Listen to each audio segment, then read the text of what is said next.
Très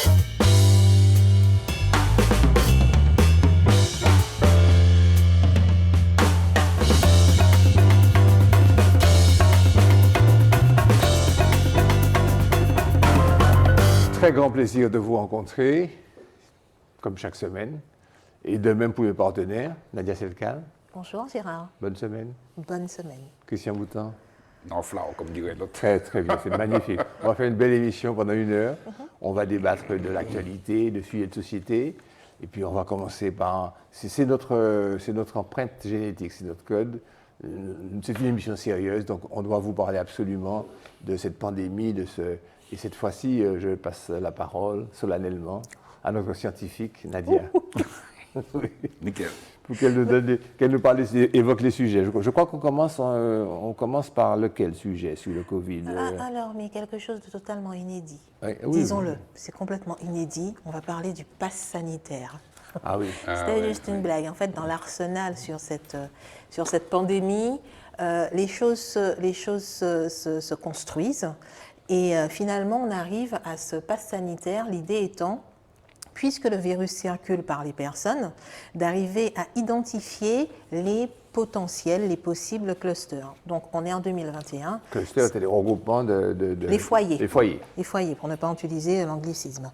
Et l'idée étant, on est en 2021, donc je disais, donc on utilise les technologies de notre temps. Ce qu'on voit à l'écran. Voilà, là. donc ce sera un QR code. C'est ça qu'on appelle un QR code. C'est ça qu'on appelle un QR code. Un QR code, c'est comme un code barre.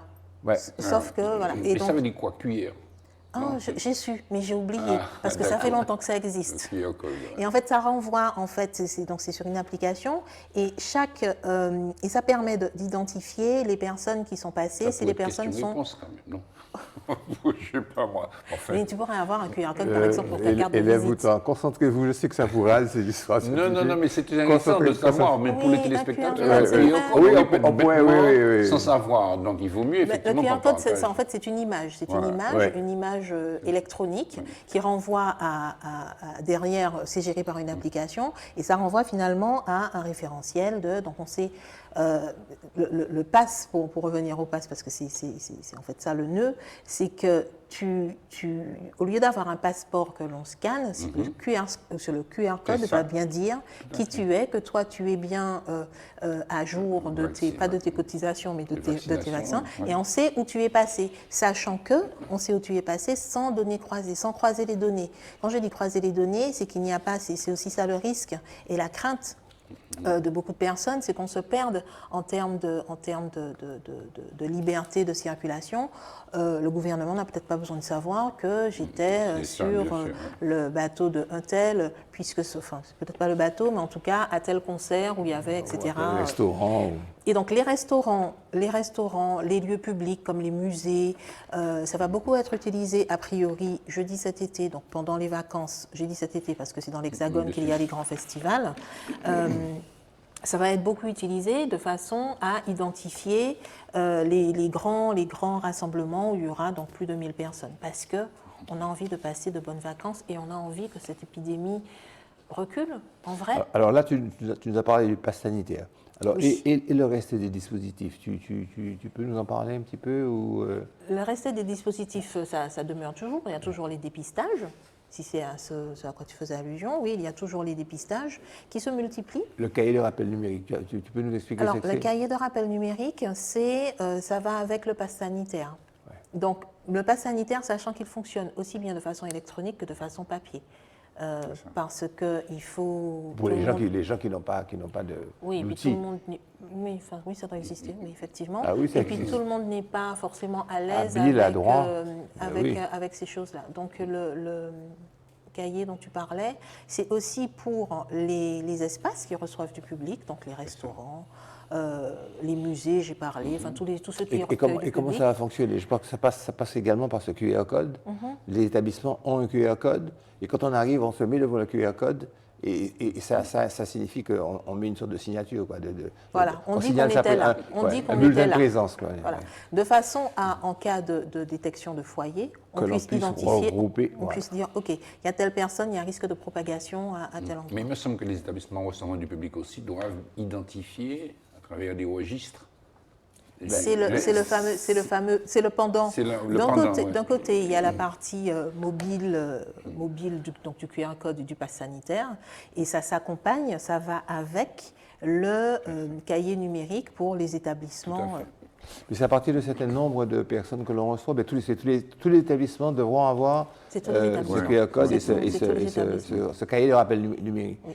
On s'y perd un petit peu. Cahier de rappel numérique par le pass sanitaire. Ça en fait des choses. Ça en fait du traçage. Le dispositif Tous Anti-Covid, c'est ça? Non, alors tout ça est lié à l'application Tous Anti-Covid. L'application Tous Anti-Covid, c'est... Pour aller vite, c'est la version numérique de tout ce qu'on vient de dire. Ouais. Donc, avec l'application, une fois que tu as ton application, tu peux te faire fonctionner. Tu renseignes le pass sanitaire, ça me fait le lieu. Tu n'as qu'une application. Tu n'as qu'une application à télécharger, oui. Et avec ça, tu fais jouer tout le dispositif. Tu l'utilises partout.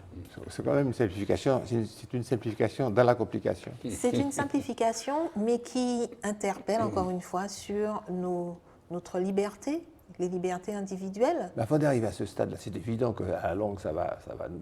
J'ai bien dit que les données n'étaient pas croisées, mais on a du mal à le croire. Oui, et puis un jour, on va évoquer n'importe quelle raison, puisque ne serait-ce que pour des raisons sanitaires, on va les croiser. Ça veut dire qu'on va répertorier exactement l'identité des gens, les gens qui sont rencontrés, les lieux. Ça sera nominatif, il y aura des listes.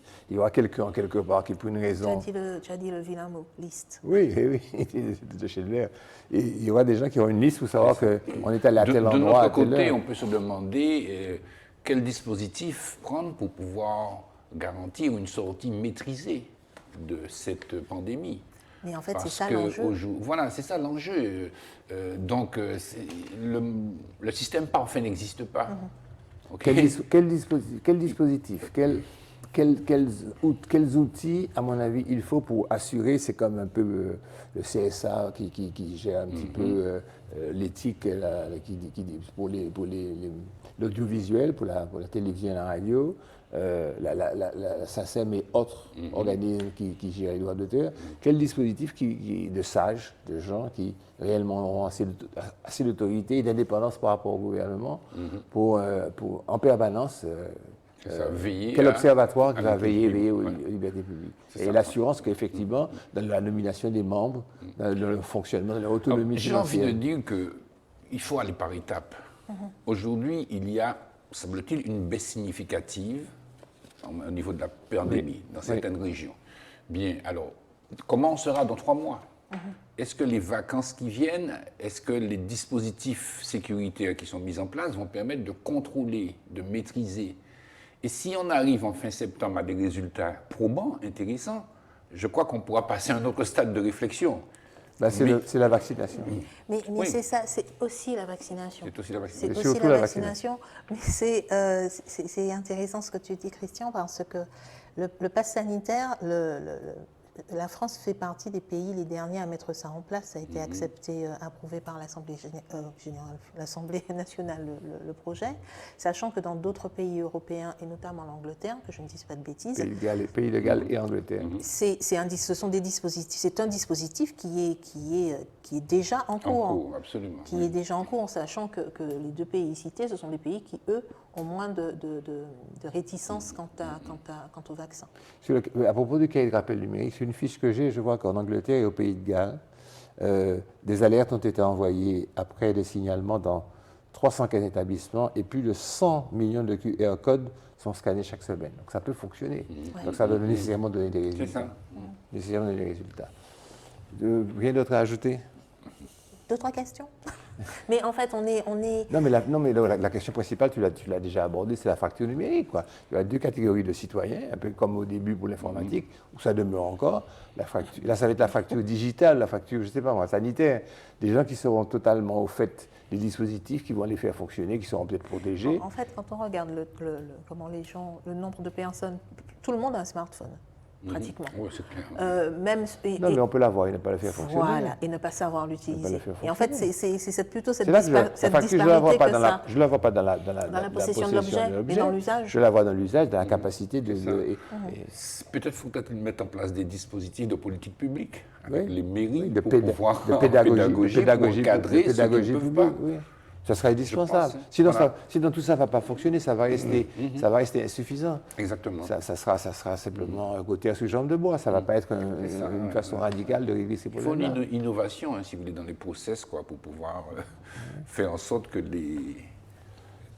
les gens retrouvent au plus proche d'eux des outils leur permettant de Il faut penser à la médiation de jouer tout ce ça. rôle social. Quoi, Mais absolument. faisons confiance Voilà. à ceux qui nous gouvernent et qui sont mettre en œuvre des moyens pour nous protéger, comme ils l'ont fait pour les masques, comme ils l'ont fait pour le nombre de chambres qu'il fallait ajouter en temps utile, pour la réanimation. Tout ça. Soyons heureux, comme tout ça fonctionne très bien Positif, dans ce beau pays de France et de Navarre. L'accès on dit deux mots sur les tests. Les tests. Les tests aussi, c'est important. Oui, les tests sont importants. Les tests sont importants et ils se sont, je ne veux pas dire démocratisés, mais en tout cas, ils se sont multipliés. Ouais. Il y a les tests PCR, les tests... antigéniques. Merci. Et puis les tout derniers, là, qui seront des tests salivaires. Oui. Alors, les premiers, il y a les autotests. Les premiers peuvent être salivaires aussi, et ça fonctionne. Mais c'est les autotests qui sont ceux qui sont en train d'être adoptés. Alors là, les autotests, c'est extraordinaire. Alors, vous n'avez pas vu le candidat Bérisson qui a refusé un test la Martinique première. Je crois qu'il a refusé le test nasal pour dire que culturellement, en fait, il a revendiqué, quoi. Et puis il a eu le test salivaire, je crois qu'il lui a permis d'assister à l'émission. Je ne sais pas si vous n'avez pas du tout vu ça. Non, mais c'est intéressant, c'est anecdotique. Voilà. Oui, c'est une anecdote, c'est triste. Oui. Mais tu as raison de nous en rapporter. Illustration du pass sanitaire et du cahier et du cahier, voilà. Là, il a obtenu satisfaction. Tu arrives et accessoirement tu es vacciné, tu cliques et puis c'est bon. Enfin... Alors les tests, ce sont des tests rapides antigéniques ou RT-LAMP, on s'en fout. Oui, parce que je ne sais pas ce que ça veut dire. On ne va jamais arriver à retenir. Mais en tous les cas, ce qu'on sait, c'est qu'ils ne sont pas nasopharyngés, ils sont salivaires, parce que déjà, les fouiller dans ton nez comme ça à chaque fois. Il y a des gens qui font une période de 15 jours, ça ont fait 2 ou 3 tests pour des raisons diverses. Et ça doit être désagréable. Moi, je ne l'ai pas fait une seule fois, et aussi, je n'ai pas bougé. Je peux ne pas bouger, ce luxe. OK. Alors, pour les tests, alors ça, c'est tellement compliqué. On vous a dit ça, on vous a résumé en 2 minutes. Ce qu'il faudrait développer en 1 heure, parce que c'est quand on lit les spécificités, et quand on lit les difficultés, les limites de certains tests, notamment le recours pour les tests traditionnels au laboratoire. Et pendant que tu envoies ton test au laboratoire, 48 heures se passent, et puis tu es infecté, puis tu répands le virus tout autour de toi. Est-ce que là aussi, question clé, question marronnier, comme on dit en matière journalistique, est-ce que les gens vont s'y retrouver? Est-ce qu'ils vont s'y retrouver? Est-ce qu'ils vont, enfin, ils vont tous. Merci. Alors, oui, parce qu'il y va de leur sécurité. Oui. Le peuple est parfois surprenant. Je fais un parallèle grossier, mais quand on a commencé à faire des tiercés ici, des chevaux, on a dit est-ce que les gens vont se retrouver? Tu te retrouves dans les pages de Fossanté quand il y a le tiercé? Très bon. Moi, je ne comprends rien à ça. Très bonne comparaison. Voilà, très bonne comparaison. C'est ça, ouais, mais on va trouver. On fait des tests moins marrants que de cheval. Et puis, il n'y a pas l'espoir de gagner. Ah si, il y a l'espoir de gagner la vie. Et comment? C'est encore d'autant plus important. Non, mais moi, j'allais dire surtout protocole sanitaire. Tu te souviens? Voilà. On va se référer au protocole sanitaire de celui, parce que toutes ces questions de tests, etc., c'est pour circuler. Donc, si tu circules, c'est pour aller quelque part. Donc, tu te rapproches du protocole sanitaire de l'endroit où tu vas. Mais de tout ça, une question que tout le monde se pose. Que deviendra la vie avec toutes ces petites obligations? Est-ce que l'homme restera le même? Est-ce que l'approche... Mais Gérard, on a déjà beaucoup changé. On est une génération sans téléphone portable, sans électricité permanente, sans réfrigérateur. C'est tellement malade. Tu vois ce que je dis? Non, je veux dire qu'en 40 ans, 50 ans, la société...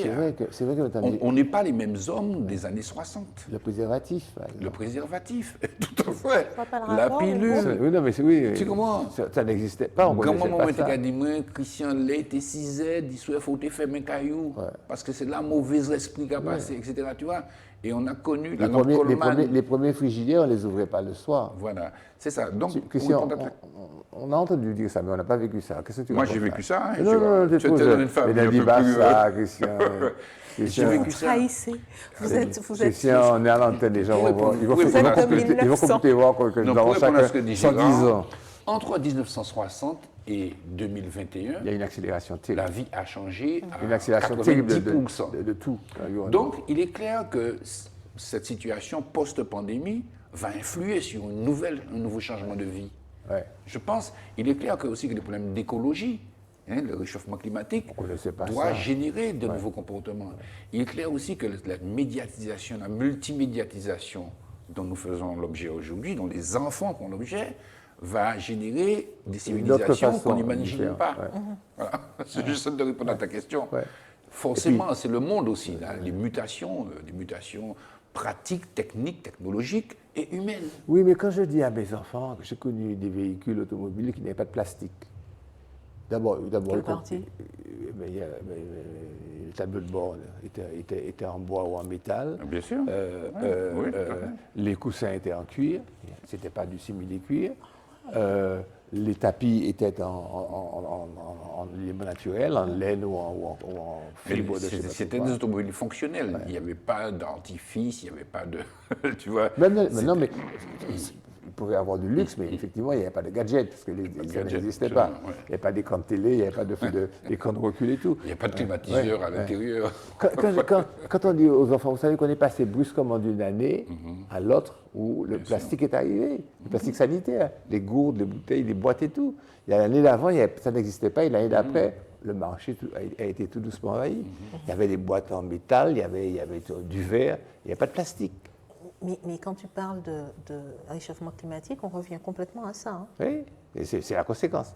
Quand j'ai fait mon premier voyage très longtemps, le laitier livrait à Paris, livrait les bouteilles de lait, les yaourts étaient dans des pots en verre. Voilà.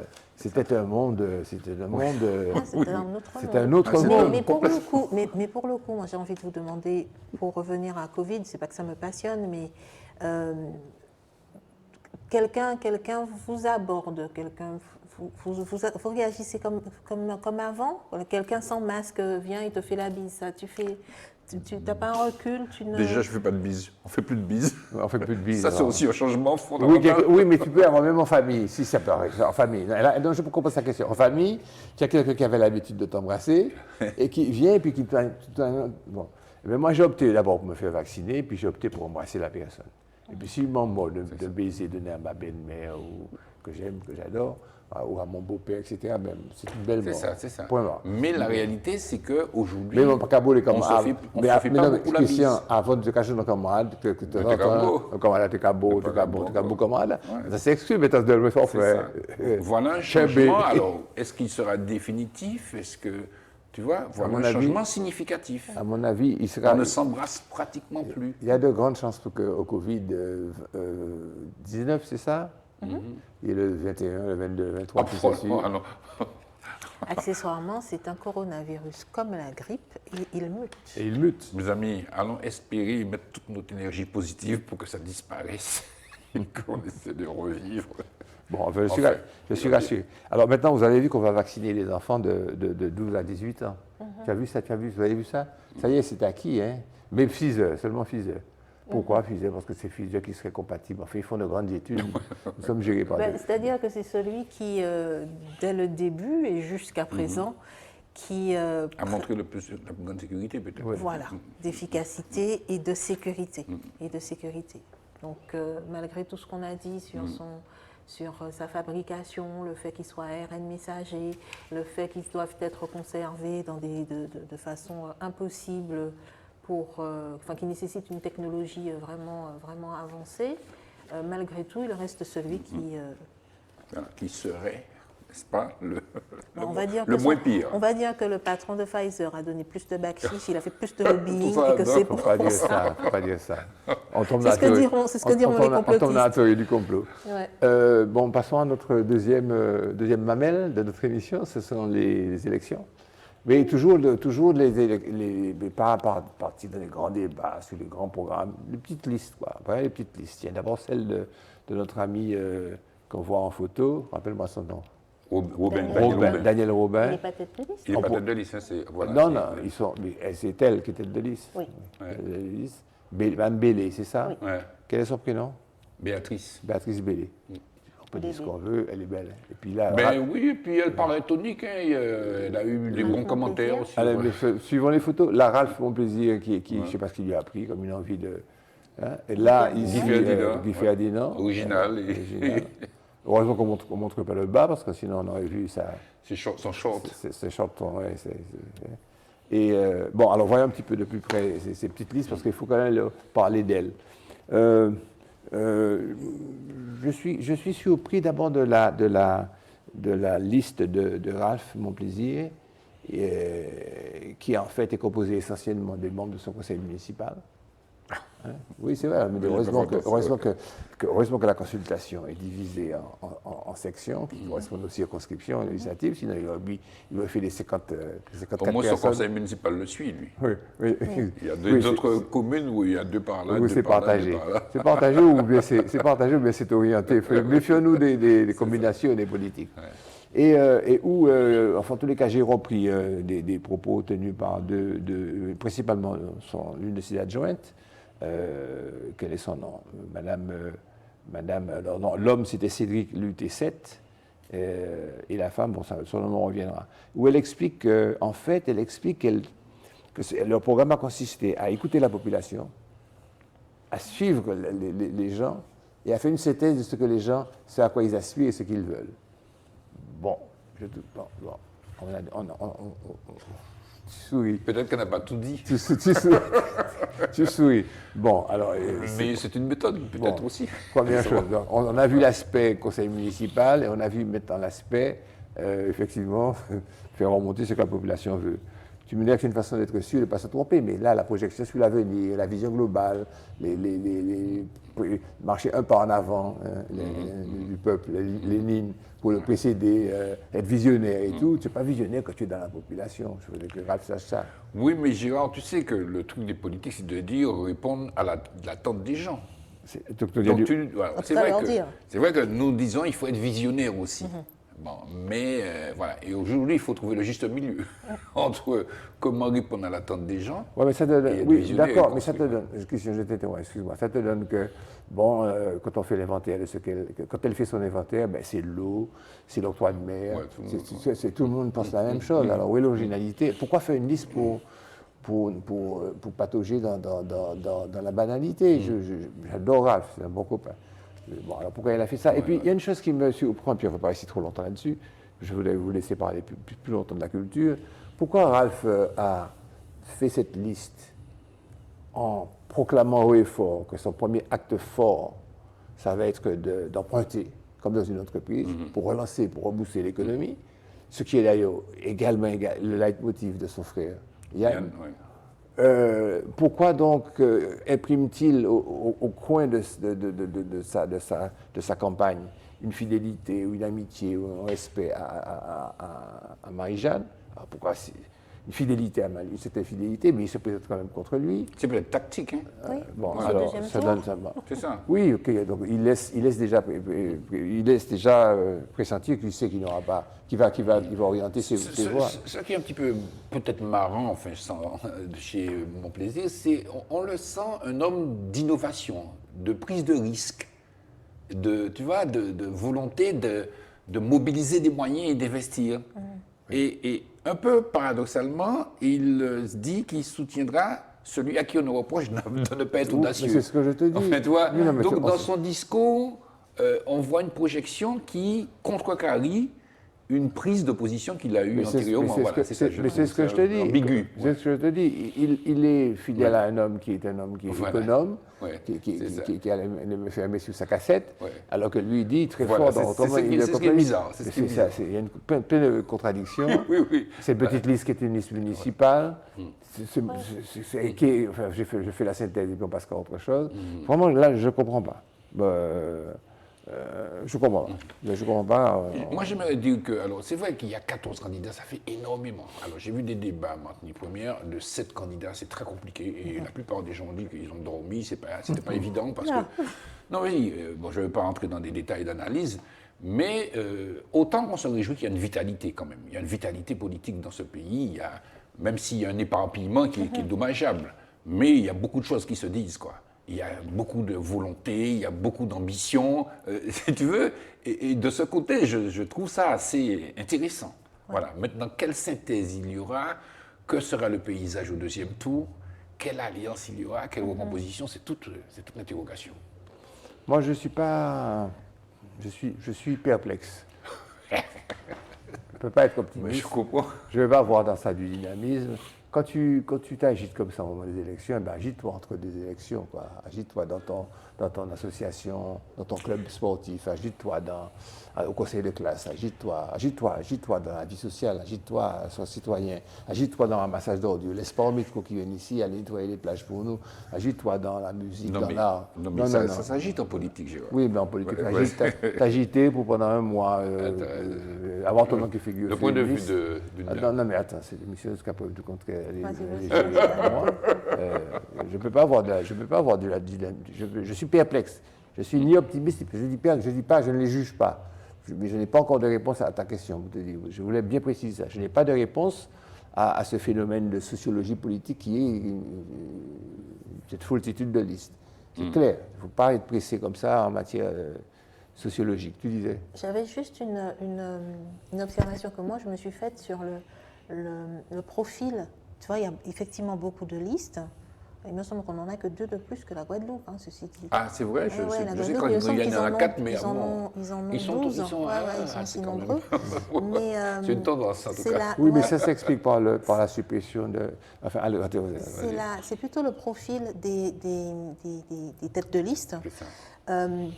Ou si tu veux, c'est vrai que d'un côté, il y a les cadors, les professionnels de la politique, mais je trouve que cette année, pour ces élections, il y a des profils de la société civile. La société civile avec des entrepreneurs. Ouais, toi, par exemple, le président de la CCI, qui est tête de liste, comme... le président, qui est membre d'une liste, celui de la Chambre des métiers, Salomon. Salomon, il est sur la liste. Voilà.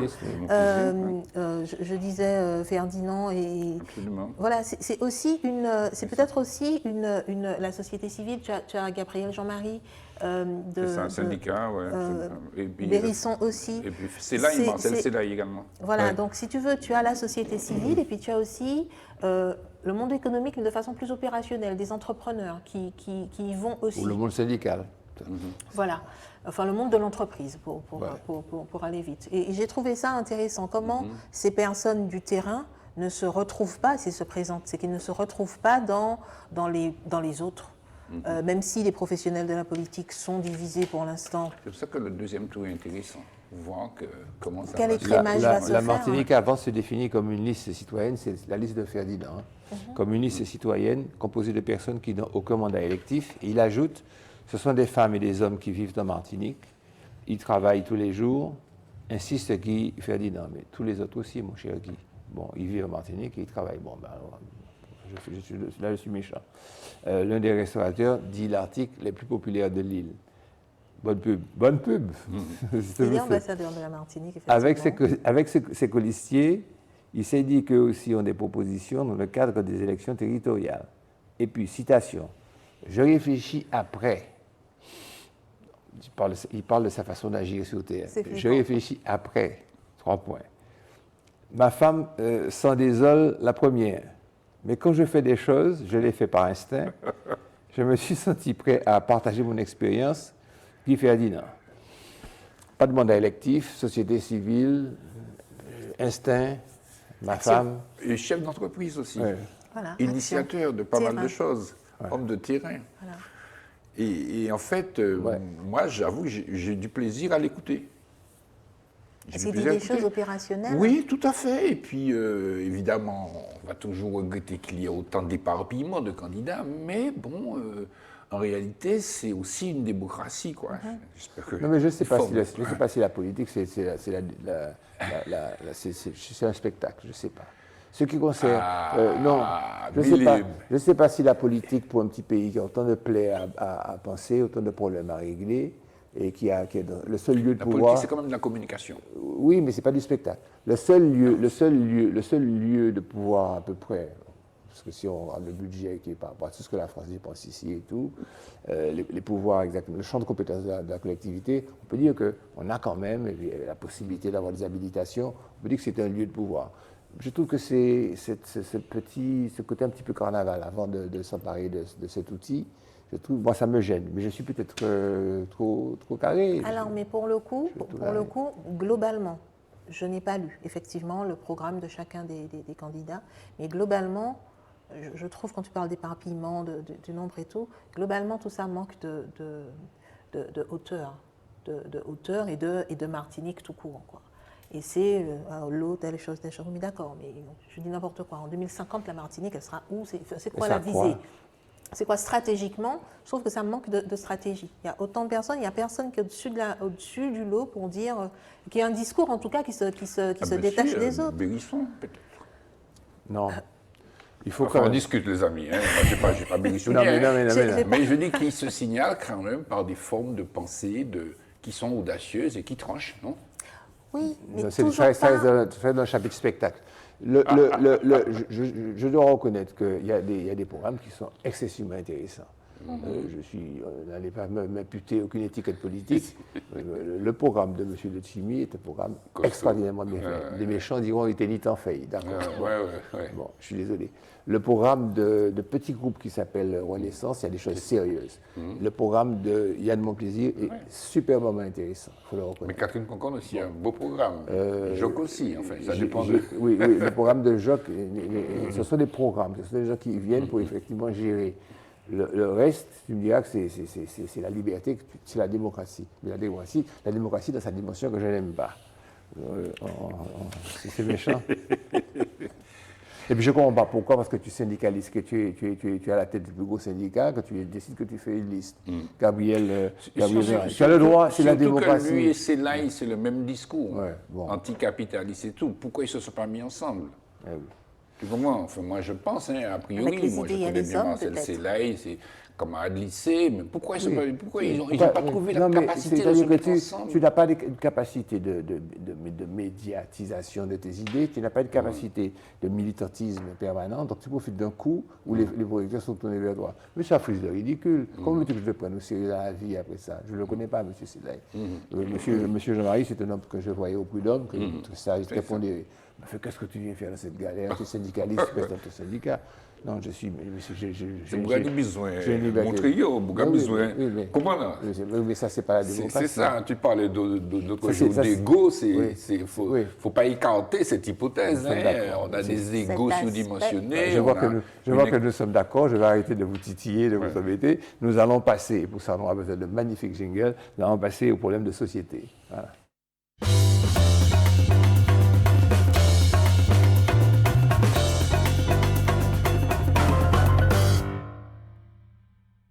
Là, on va élever le débat. Là, on va monter d'un cran avec la photo, vous voyez, du sociologue Pastel, Pierre Pastel, et puis Guillaume de Rênal, qui est un béquet qui ne cache pas, mais ne clame pas qu'il a épousé une femme de couleur. Mais il ne veut pas se draper de ce qu'il a fait normal. Il m'a épée en forme qu'il y a une main. La coïncidence. Mais même ça fait femme de couleur, là où ça c'est des concepts qui sont bizarres. Bon, alors, tout le monde n'est couleur. On est couleur. Enfin, au sens le plus vulgaire et le plus imbécile du terme. Femme black, quoi. Puisque de toute façon, lui, Guillaume de Rênal, il est issu d'une partie de la population qui, dans le 1er siècle, vivait dans la même case avec les Caraïbes et puis les esclaves. Donc Pani, tout le monde le sait, ils le reconnaissent. Les plus intelligents le reconnaissent. En plus, elle est belle, la dame. Elle est très belle. En plus, je n'ai retenu que le en plus. En fait, oui, c'est même pas l'assentiment. C'est pas l'assentiment d'un blanc et d'une femme de couleur, c'est l'assentiment de deux humains. Deux humains, voilà, c'est ça. Alors. Du pays en plus. Revenons, deux Martiniquais. Comment construire le vivre ensemble en Martinique? Deux intervenants. Mais avant d'engager le débat, j'ai pris sur Internet, France Anti-Internet, le sommaire des informations. Vivre ensemble, quel est le contexte dans lequel ces personnages nous disent de vivre bien? D'abord, campons le décor. Alors, immigration clandestine aux prêcheurs, pardon. Chaque mois, il doit arriver 200 Haïtiens. En sauté. plus d'une tonne de cocaïne sur un bateau intercepté au Vauclin. Plus d'une tonne de cocaïne, ça fait tout loin, ça fait triple sniff. 2 arrestations. Infirmière agressée à Volga-Plage, expertise psychiatrique, il y a des fous partout. Proxénétisme et viol aggravé, plus de 200 jeunes victimes recensées. Proxénétisme et viol aggravé, plus de 200 petites filles de 15, 16 ans, 17 ans, 18 ans. 200! C'est pas 10, c'est pas 20. Le meurtrier présumé du marché de l'asile en prison. Et face à ça, que nous dit Guillaume de Rênal, président de l'association Construire notre vivre ensemble, il nous dit d'abord, je vais le citer, vous allez vous laisser parler, rassurez-vous, que la vérité sur l'heure de nous-mêmes soit mise au jour. La Martinique est tout sauf une race, il lui répond de moi. Les 3 constituants d'un pays, une histoire, une population, et un vouloir vivre ensemble. Construire notre vivre ensemble relève du dès à présent, joli comme formule, du dès à présent, faisant la liaison. Comment se dire martiniquais et ignorer les composantes du creuset dont nous sommes issus.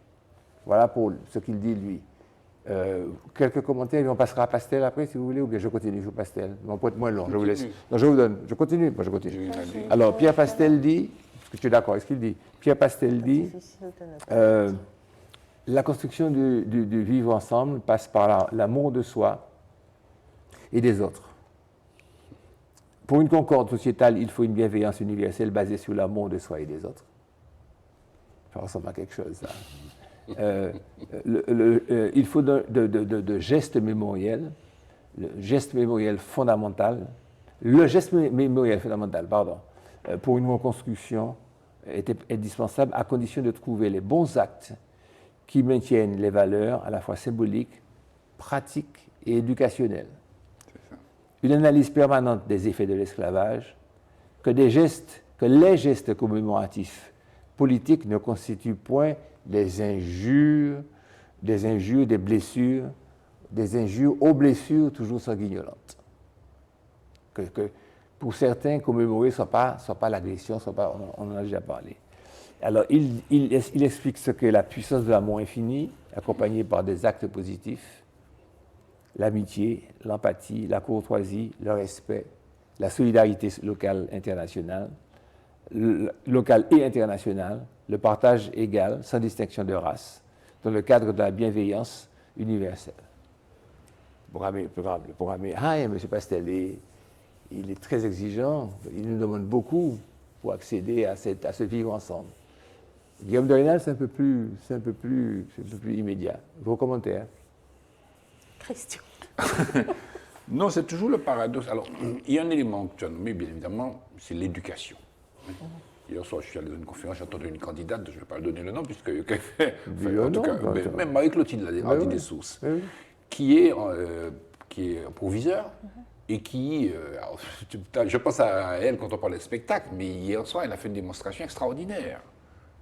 En prenant parce qu'elle se donne, parce qu'elle exprime véritablement, forcément.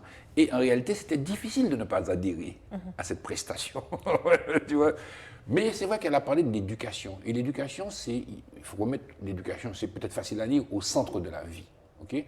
Ça, c'est la première réflexion. Mais la deuxième réflexion, si vous voulez, comment faire que l'éducation ait les vertus qu'on attend dans une société aussi perturbée, aussi multiple à travers l'audiovisuel. À n'importe quel moment, il y a montrer des gens qui ont fait l'amour, la télé. À n'importe quel moment, il y a montrer les crimes du sang. Exactement, tu vois. C'est ça, voilà. Et puis, troisième élément, c'est vrai aussi que c'est une démarche politique aussi. On pourrait souhaiter que notre futur CTM donne l'exemple de la bienveillance.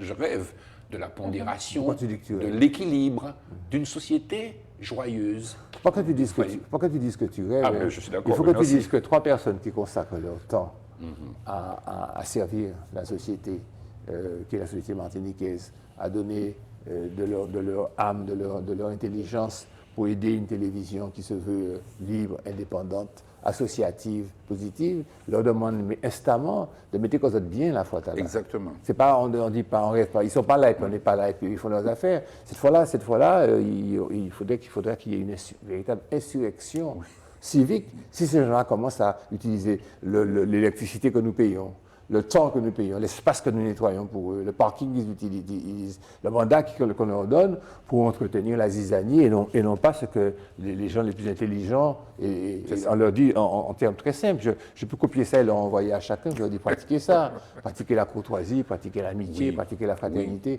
pratiquez que vous travaillez ensemble pour nous. Vous ne pouvez pas travailler ensemble pour nous et puis vous battre entre vous, parce que vous travaillez pour nous, pour nos routes, pour cultiver vos vertus. C'est indispensable. Les églises ici sont remplies, les temples sont remplis, les loges maçonniques sont fréquentées, la Rose-Croix fréquentée, les sociétés de services pratiquent ça. Et puis un lieu qui est le lieu principal, qui est le lieu politique, c'est de la zizanie, c'est de la querelle, c'est de la hargne, c'est de la rogne, c'est de la violence. La politique, oui, du fanchou. Du fanchou. Mon camarade disait le pétéchou. Non, mais c'est un sociologue guadeloupéen qui dit que c'est la politique de fanchou. C'est ça, il faut arrêter avec ça. Non, mais il faut arrêter avec ça, on le leur dit solennellement. Il faut arrêter avec ça. Dieu prête vie à Zitata parce que nous serons là en permanence et on va le leur rappeler quand leur pied va glisser. Comment faire un pays attractif s'il n'est pas paisible? Comment faire les jeunes revenir? Comment faire les jeunes revenir? C'est ça. Quel modèle on peut donner aux jeunes d'adultes qui se crêpent le chignon? On peut dire qu'on a de la chance parce qu'on n'est que 350 000, on n'est pas 35 millions. Oui, parce que c'est... mais on ne peut pas. Parce que... mais attends, mais 5 millions, on aurait eu notre indépendance, et puis ça serait du macoutisme, et puis ça serait du déchoucage, ça serait de la valasse, ça serait ça. Les conditions sont réunies avec ces hommes à qui on a laissé prendre le pouvoir, une fois qu'ils sont réunis ensemble, mais qui individuellement sont à la limite charmants. Individuellement, on les aime, ce sont nos copains et nos amis. Oui. Ils sont charmants. Mais réunis ensemble, il y a une sorte de phénomène de décomposition morale, psychologique, qui fait que... Non, il faut... Je ne les méprise pas, ces gens, je les respecte énormément. Mais je leur dis, mais quand vous êtes ensemble, arrêtez de vous chamailler. Bien sûr. Arrêtez de vous battre. Et arrêtez puis, de vous attaquer. Ah, merci. C'est le béaba. C'est le béaba. On parle de bienveillance, et l'exemple que tu donnais, c'est bien en action, c'est chaque personne. Alors ça a l'air hyper utopiste, ce qu'on dit, moi je suis consciente de ça, mais c'est se dire que c'est chaque geste, chaque attitude que chacun aura envers l'autre qui va faire finalement reculer les réflexes agressifs. Et c'est vrai que ce n'est pas un joli spectacle qu'on a eu à voir politiquement pour ce qui est de la Martinique.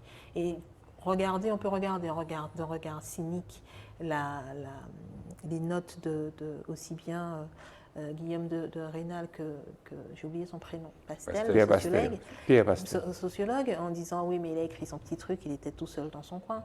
Mais non, parce que je pense que c'est important qu'il y ait des personnes formé, professionnel, un vrai sociologue, qui puisse proposer des idées comme ça et imposer ces idées au débat public et aux citoyens lambda.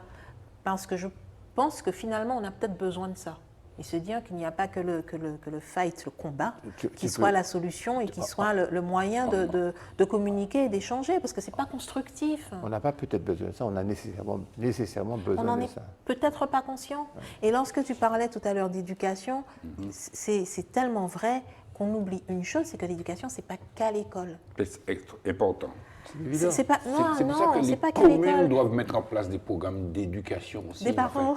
Oui, les parents aussi, mais je pense que les communes, il faut innover à mon avis pendant les vacances scolaires. Enfin, je ne sais pas, bon, on aura peut-être l'occasion d'en discuter, mais il faut innover. Et à côté de ça, je prends... Ça n'a rien à voir, même si pour moi ça illustre quand même. Il y a quelque temps, c'est organisé le premier village du cacao et du chocolat. C'est une action pédagogique faite par toute l'académie sur du plant de cacao jusqu'à la production. C'était magnifique à voir, le travail des enfants. Et j'insiste, des enfants. Alors, ils étaient crevés, ils avaient la main sur la mâchoire, ils étaient dans leur téléphone, ils n'avaient pas les bonnes attitudes. Arrivaient devant un stand et puis... oui, il y a un prix, mais il y a 2 produits différents. Ah, ils ne savent pas. Mais c'était mignon. Et de voir aussi leurs professeurs qui étaient avec eux et qui disent avec bonheur comment les enfants, ils ont travaillé. Mais ces choses-là sont à valoriser. Elles sont à valoriser et se dire, il faut encourager aussi. Et c'est pour ça que je disais, mais ouais, l'éducation, ce n'est pas que à l'école, c'est aussi à toutes les strates. C'est aussi un choix de société.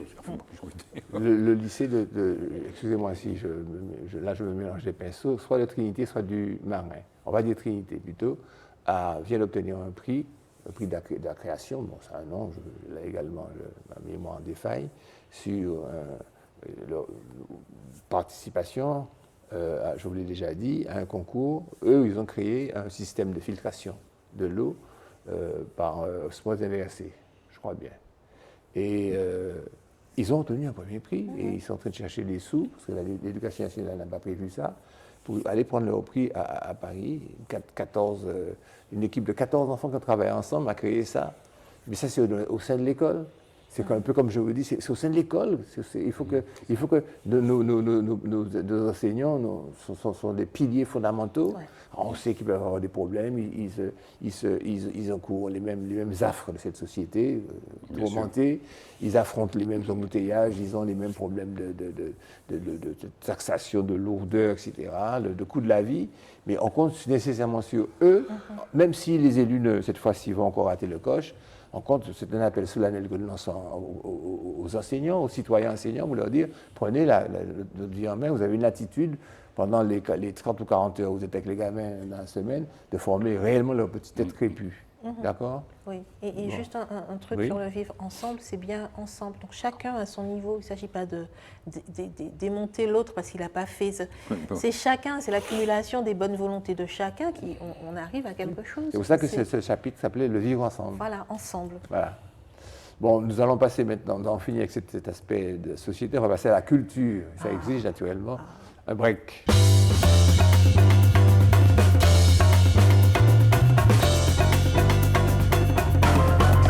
« 95 projets artistiques soutenus par le ministre des Dômes et de la Culture, deux ministères, pour faire vivre les cultures ultramarines partout en France, dans le cadre du Fonds d'échange artistique et culturel pour l'outre-mer, le FEAC. Pourquoi 95?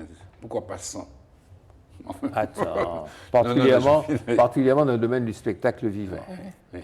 725 000 € versés aux associations. Une seconde campagne de subvention cet été, parce que c'est l'été pour eux là-bas, ceux qui prennent des décisions. L'été des festivals. Nous avons dit pendant qu'on va cela, il y aura à nouveau un versement, une dotation du même montant, donc ça arrivera après Et puis il y a la liste de ces 95 associations. Ça a déjà été fait alors? Oui, absolument. Je pensais qu'on pouvait encore postuler. Oui, pour la deuxième vague. À la deuxième vague, c'est bientôt. De l'été. De l'été. De l'été bientôt. Hein. Parce que nous, on a postulé dans nos associations. Ouais, mais j'espère qu'on n'est pas. Mais il n'y a pas longtemps qu'on a postulé, justement.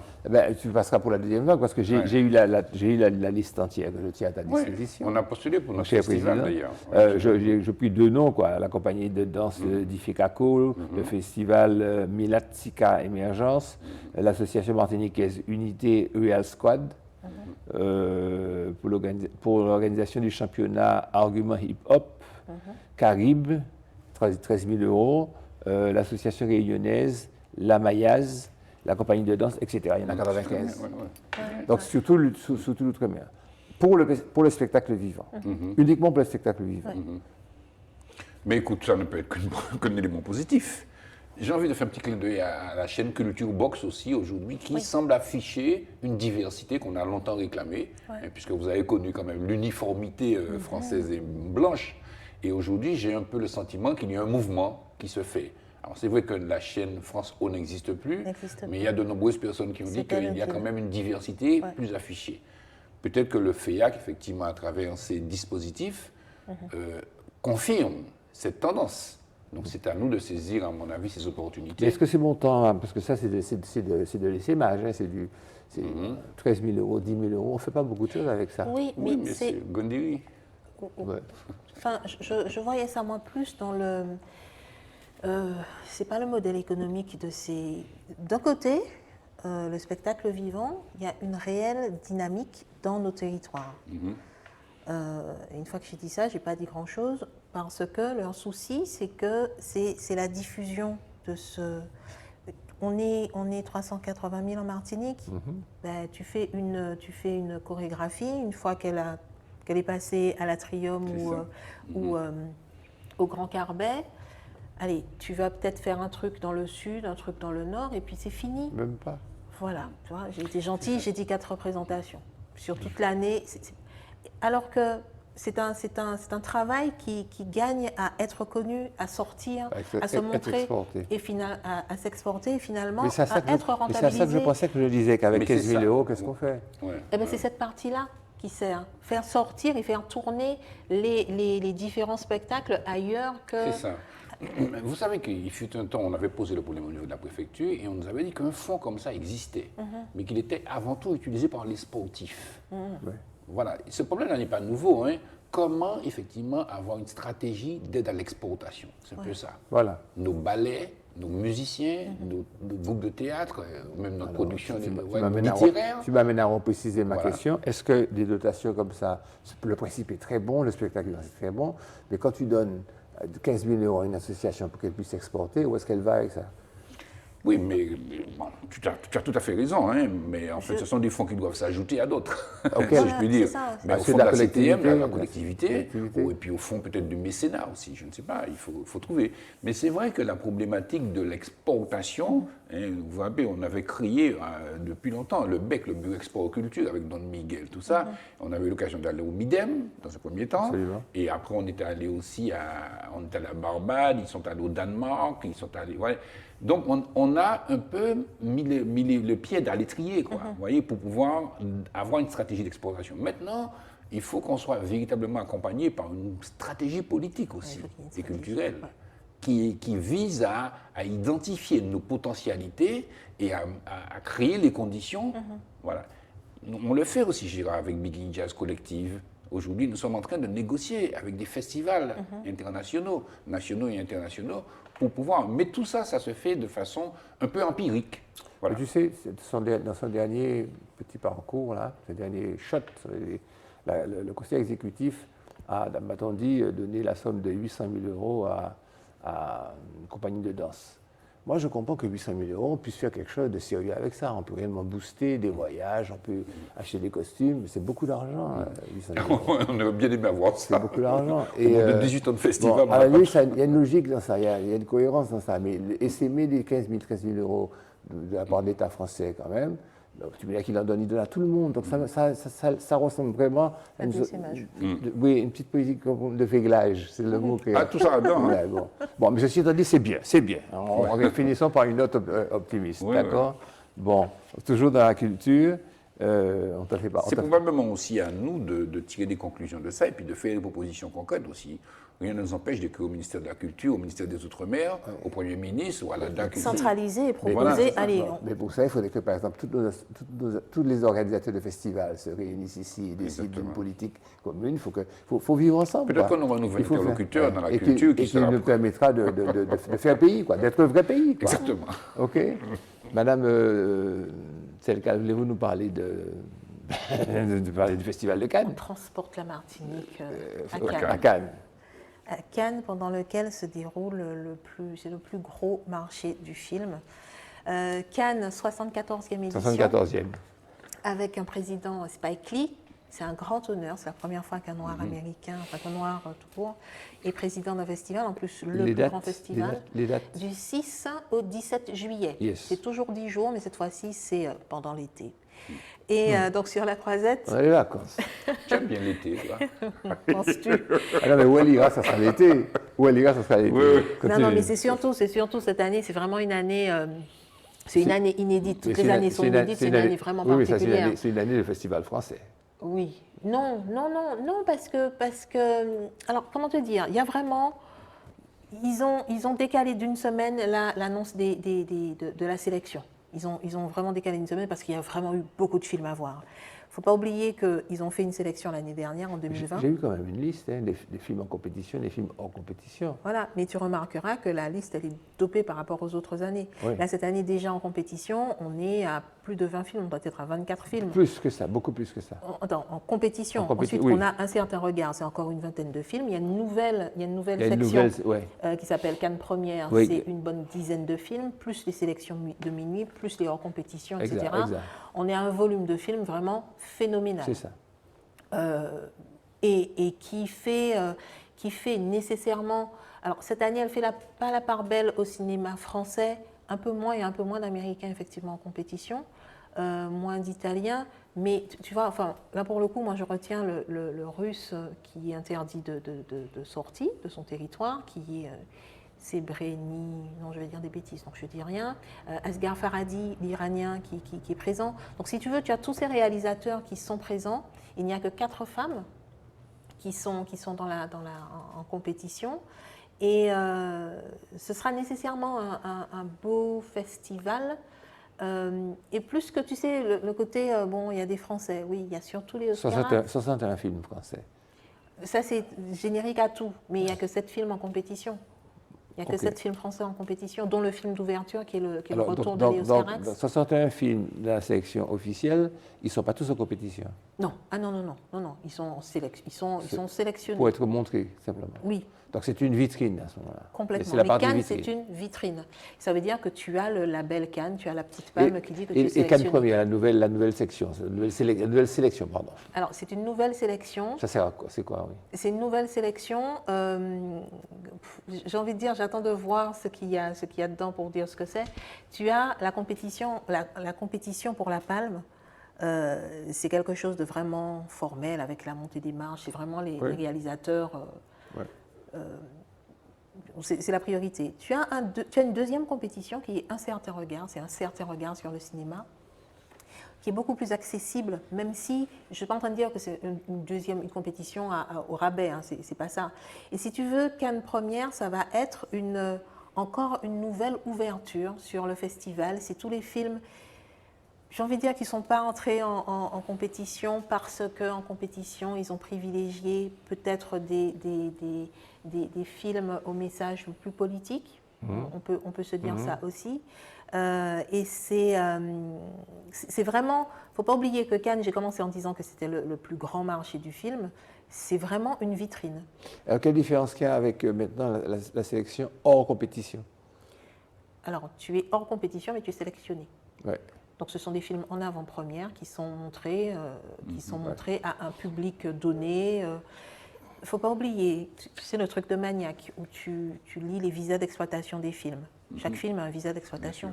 À Cannes, les films n'ont pas de visa d'exploitation, puisqu'ils ne sont pas encore achetés. Ok. Ils ne sont pas encore vendus, ils ne sont pas encore achetés. Ils ne sont pas entrés dans le circuit commercial. Ni en France, ni ailleurs. D'accord. Ni en France, ni ailleurs. Voilà. Okay.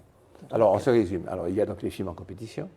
Alors, il y a la sélection officielle. La sélection officielle. Et dans la sélection officielle, tu as en compétition pour la Palme d'Or, Un certain regard, Cannes Première, nouveau qui vient de sortir. Tu as hors compétition. Hors compétition, les séances de minuit et en avant-première. C'est très simple tout ça. Hein? C'est pas fini, ça c'est la partie Cannes. Sinon, tu as les sections parallèles. Les sections parallèles, la quinzaine des réalisateurs et la semaine de la critique. Ah bon? Qui se passe en même temps? Oui, qui se passe en même temps. Et pour le coup, il y a une compétition qui fait le fil entre mais vraiment toutes ces sélections. C'est la Caméra d'Or. La Caméra d'Or, elle récompense un premier film. Et Jeanne Passy l'a eu. Non, elle n'a pas eu la Caméra d'Or. Et comment s'appelle-t-il? Spike Lee a eu un prix qui n'existe plus, qui était le prix de la jeunesse, et qui aussi était transversal à toutes les compétitions, et qui s'appelait donc le prix de la jeunesse. Et là, la Caméra d'Or, j'avoue que c'est quand même la compétition, avec son jury spécifique. Hein. C'est vraiment la compétition la plus grisante, la plus belle, parce que c'est vraiment tous les premiers films qui viennent de partout et qui sont sélectionnés par tous les jurys possibles. Ah d'accord. C'est une sélection de la sélection, des sélections. Oui, c'est une sélection, c'est une récompense de toutes les sélections, la Caméra d'Or. C'est vraiment spécifique. On a quelques secondes encore. Tu nous parles de films que tu as vus récemment ici, puisque les cinémas ont réouvert. Ah oui, les cinémas ont réouvert. Donc merci à Tropicatrium qui fait un regard sur la sélection de Cannes 2020. Mais je voudrais surtout parler de Billie Holiday, Une affaire d'État, le film de Lee Daniels, qui est un réalisateur, je dois le dire, que j'apprécie peu. En revanche, il signe avec Billie Holiday, Une affaire d'État, un film, c'est pas tout à fait un biopic, mais en tout cas c'est un film qui est intéressant dans la mesure où il présente cette Lady Day, cette figure du jazz, sous un angle vraiment différent auquel on ne s'attendait pas, qui est un angle politique. Puisqu'elle a été poursuivie, mais vraiment poursuivie par le FBI, hein, c'est pas juste la police, c'est le FBI, pour sa chanson Strange Fruit. Ouais. Strange Fruit qui mettait en lumière et en image ce qui raconte en fait un lynchage. Parce que le lynchage est toujours autorisé aux États-Unis. Était à cette époque-là. Toujours. Il n'a pas été banni au fait. Non, voilà, c'est ça le truc. C'est-à-dire qu'à l'heure où nous parlons, c'est toujours soumis au Sénat. Sur ces paroles excessivement optimistes, nous clôturons les débats d'aujourd'hui, mes chers collègues, et on se donne rendez-vous à la prochaine émission. Sans problème. À très bientôt.